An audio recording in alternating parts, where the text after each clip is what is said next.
Okay, we're actually doing this early today, for once. So that's a nice change of pace, depending on if I forget to actually upload this or not. I realized today that I am a huge nerd. I love playing video games, and 2025 just ended. I can talk about my game of the year. So, that's what we're doing today, with some few other mentions, because I realized that this year for me, gaming-wise, was much more of a year to return to other games I've played before. So, I rightly gave them representation here in this list. So, this list is in 3 sections. We'll do it in this order, right? Returning champs. These are the games that I've already played before in previous years or are already high on my top games list. But I didn't first play this year. And also, with Game of the Year list, I like to follow the rule of no matter when the game came out, if I played it for the first time this year, then it can count for my Game of the Year list, personally. So yeah, returning champs, we have 3 games in that list. It was going to be honorable mentions, but it became a singular honorable mention because I don't know if I would count it among my top games this year, but it was really good, and I think more people should check it out. And then that's 1 game on there, and then the final list, which will be my top games of the year, which there are 3 games on. This was kind of a struggle to come up with, actually, because the more I thought about it, I was like, I really did just revisit a lot of games this year. So, let's reflect that in the returning champs. For this list, it's mostly multiplayer stuff, but it's games that I came back to or have just been playing a lot of this year. The first on that list is The Finals, developed by Embark. They recently made the the breakout hit, why did I say smash out?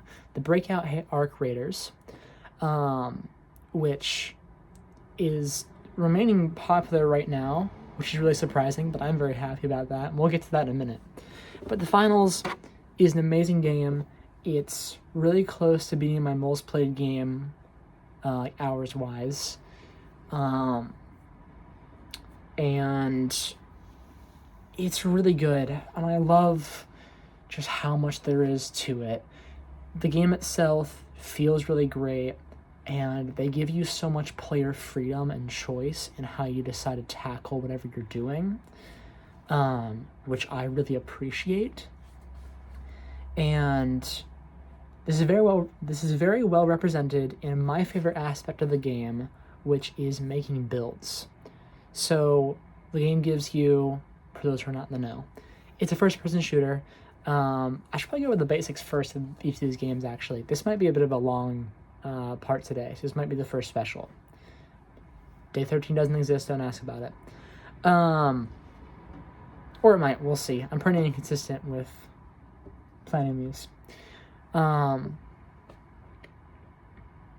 So, yeah, as a first-person shooter, it typically, in the main casual game mode, has 3 teams of 3. They're all thrown in this huge map, and their goal is to find these little boxes and then take them to these things called cash-outs. The little boxes are vaults. And then each vault holds $10,000 in them. The first team to get 2 vaults successfully cashed out wins the game. It's pretty simple. Other teams can shoot each other, and if they die, then they're out for a certain period of time, unless your teammates revive them, so on and so forth. But each person has the choice to choose between 3 size classes. These determine what items you can put in your loadout. So you have your light, your medium, and your heavy. And they each have their own different gadgets and weapons and different abilities to use. Personally, I've been playing the medium a lot recently.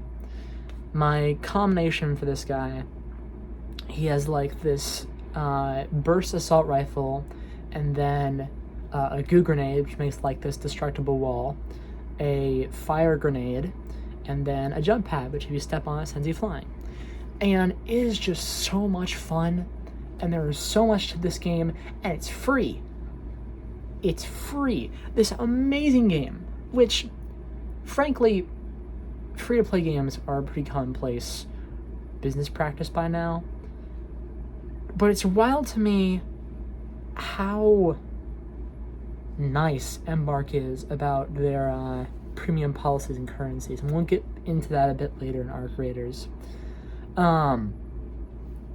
But they've had like the best monetization out of any free-to-play game I've ever seen. I used to play a lot of Fortnite, and I still play it on occasion. But like, I think now I'm just not going to spend any money on Fortnite anymore. Because even though the finals doesn't have like licensed characters like Fortnite skins do, the finals makes up for it by making it so every outfit that you might buy as like a premium purchase, so that they can actually make money, you can take each piece of that outfit and slot it in with other outfits. And it's not necessarily a new system. It's existed in games before, but there's so many options here, and because that's how they make their money, that means they're always making new high-quality ones. And they do this every week. There are new outfits to buy and to look at every week. And even if you don't do that, they still give you so many free rewards.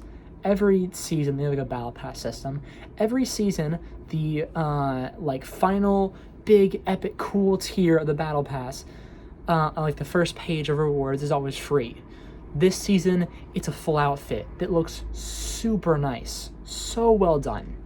I could go on for hours about this game, and really, I need to move on because this review is already getting too long for just this one game.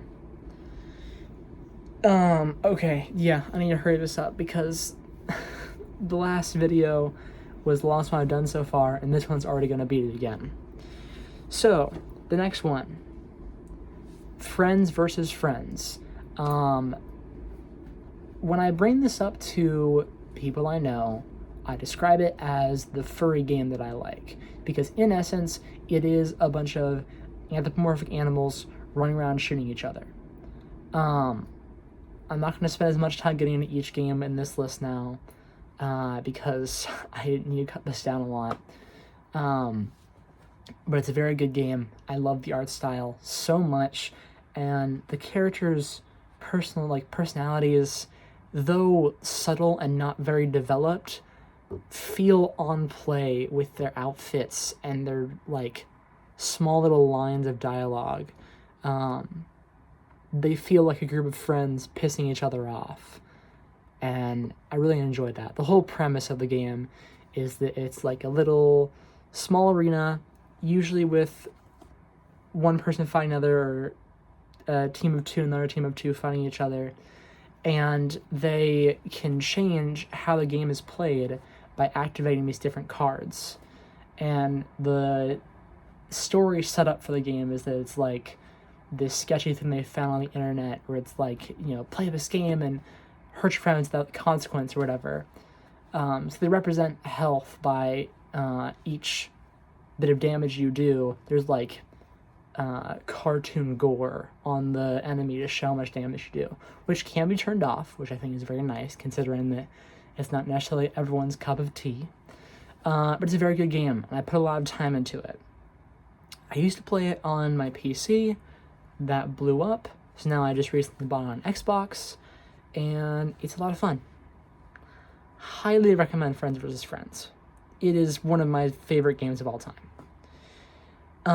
And finally on the returning champs list is Spelunky. I've watched and played a lot of this game, and something about it just urged me to start playing it again late this last year, and it's just really good. 2D platformer where you explore a cave. It's great. It's just fun. It's simple, but in that simplicity is complex gameplay, which doesn't make exactly that much sense, but like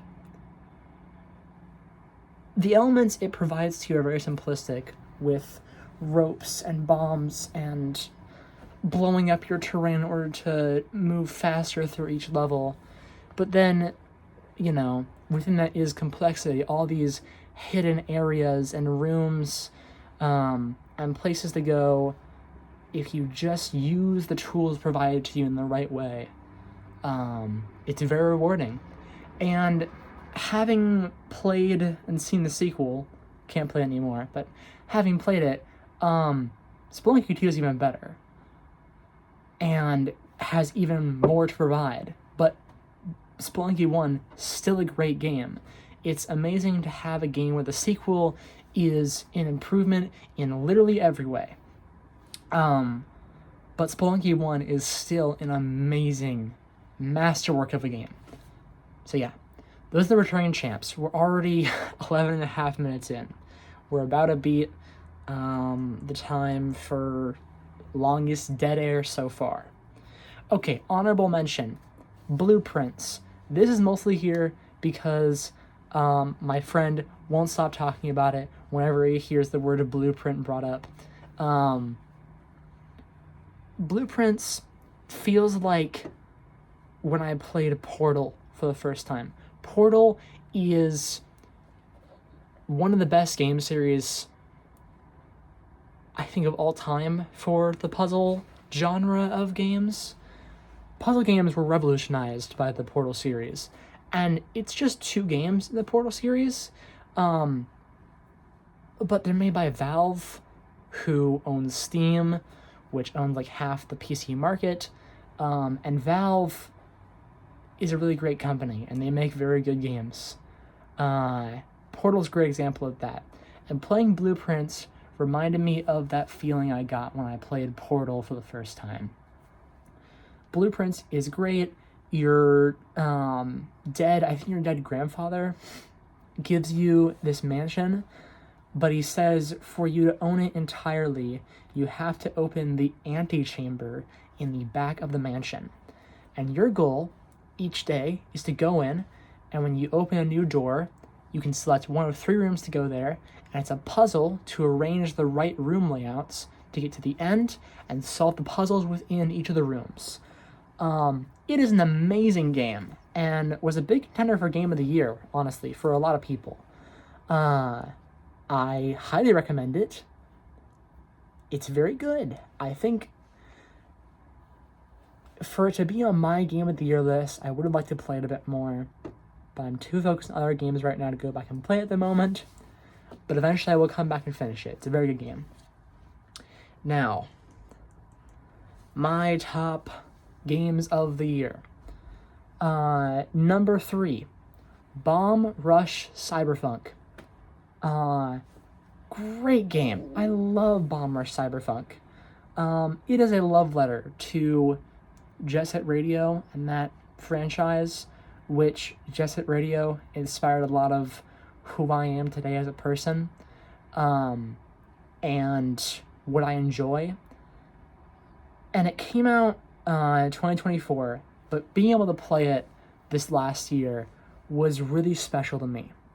And I could just feel the Jet Set Radio energy in every aspect of this game. And it feels like they generally try to improve on it too. It's not just someone making a fan game and being like, oh, here's my interpretation of what it would be like if it was this little bit different.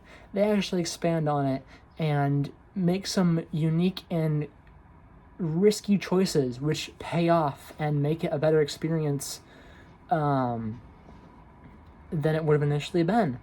The story is not that complex. There's not that much like revolutionary writing, but it's a serviceable enough story that works in the setting they provided, and the gameplay is amazing. The music fucking slaps.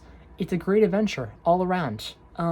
Easily makes my top 25 games list, as well as the other 2 games on this list. Next up is Arc Raiders.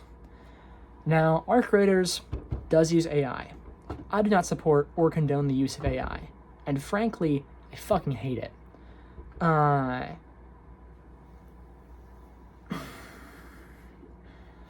And I wish Embark would use their money to pay more voice actors to just say lines, but it kind of just is what it is right now. And I don't know how to tackle that. So for now, I'll keep playing the game. Ultimately, the silver lining is that it could be a lot worse. They could be using AI for a lot more of this game, but they're not. Because they still believe that their creative vision is behind any of the AI support, because ultimately they still put the majority of the work into the hands of real human beings. So I feel comfortable enough still playing the game. It is a very slippery slope, though. There's a great video, I'll link in the description, by this guy. I think his name is Bricky. He covers the whole subject very well. I highly recommend checking out his things he has to bring to the subject. And he'll cover it a lot better than I ever could here by myself, next to this fridge. But Arc Raiders is a very good game. It is a lot of fun. I have convinced, frankly, too many of my friends to buy it. But it's just a really great time and a lot of fun to play. I've already sunk a lot of time into it, and I only see myself sinking more time into it as time goes on. I don't think I need to explain what it is, because frankly, if you're any bit involved in video games right now, you've probably heard of it recently. But yeah, very good game. My top game of the year is a very interesting project. I found the demo for this on Steam Next Fest a year or 2 ago. And I played it, and I was like, wow, that was really good. When does the full game come out? I immediately wishlisted it, and then when the game came out, I realized that, oh damn, it came out. I played it all the way through almost in one sitting. Oh my god. I Am Your Beast is such a good game. It is made by Strange Scaffold, who, the more and more I look into them and discover about them, I just love so much. They've made some really funny games and worked on some very interesting games. Excuse me. And I only plan to look into more of their games as time goes on. But I Am Your Beast is a very good game. It is a first-person shooter that's also like a speedrun game, where each level you have a timer and your goal is to beat it as fast as possible. And it hooked me so much. Neon White sort of inspired this subgenre of speedrunning games. And I played Neon White. It's very good. However, I Am Your Beast, I think, does it a lot better. I Am Your Beast has a similar story thing to Bomber Cyberfunk, where it's not masterclass writing, but it's still very good.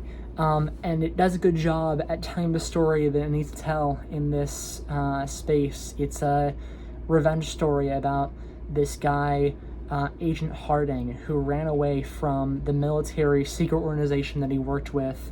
And he was the best agent. He's killed millions across... Millions? That's too high. Hundreds, let's say hundreds. Across his journeys around the world to hunt down people for like leaders in positions much higher above him. I was struggling to not say people again.